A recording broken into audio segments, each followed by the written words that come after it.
I'm here today in the fine surroundings of the Institution of Civil Engineers in Great George Street in the exhibition hall to speak to you about the Gatwick Airport, a major international infrastructure project. The land on which Gatwick Airport first started was actually part of the Surrey Aero Club, an aero club used by enthusiasts around the late 1920s and early 1930s.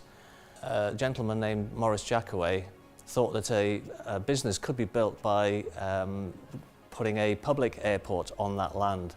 So in 1930 he bought the land from the Surrey Aero Club for £13,500, and which is not a great amount of money in these days, but it was in the 1930s.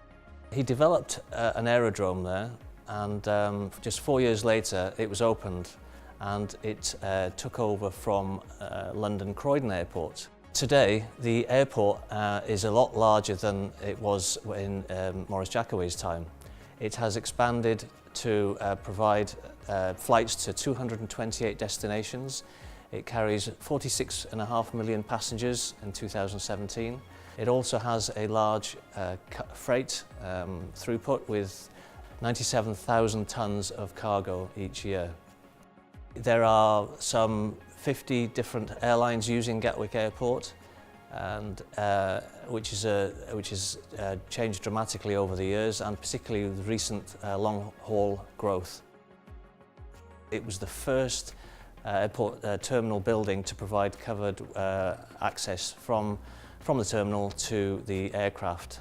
Civil engineers played a big part in the development of Gatwick Airport. They were responsible for designing the layout of the taxiways and runways, the surface water drainage and attenuation ponds for flooding. They coordinated with other engineers such as mechanical engineers, structural engineers.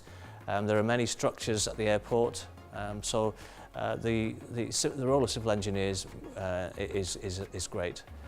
One of the main challenges was actually drainage of the airport, because it is in the upper River Mole flood basin. So over the years, engineers have had to upgrade the drainage to prevent flooding of the site. The Gatwick Airport contributes £1.6 billion annually to the economy of the London and South East region. And in addition, it provides job opportunities for a large number of people. Some 30,000 people have employment directly related to the airport. So in addition to providing great transport links, it provides economic growth and also job opportunities. With the demand for air travel growing, there is obviously a continuing need to invest in the infrastructure of Gatwick Airport.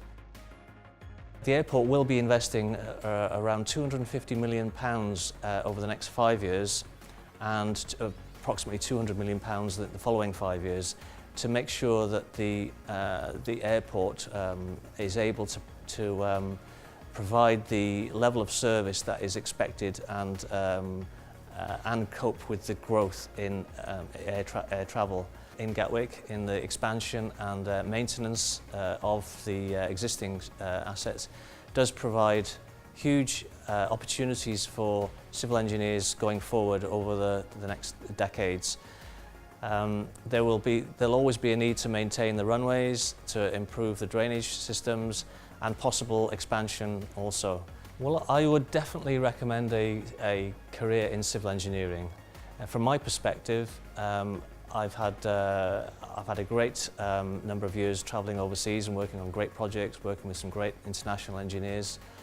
But in addition to that, it's probably one of the few careers that allows you to benefit the local communities and provide economic growth for the countries that you're working in.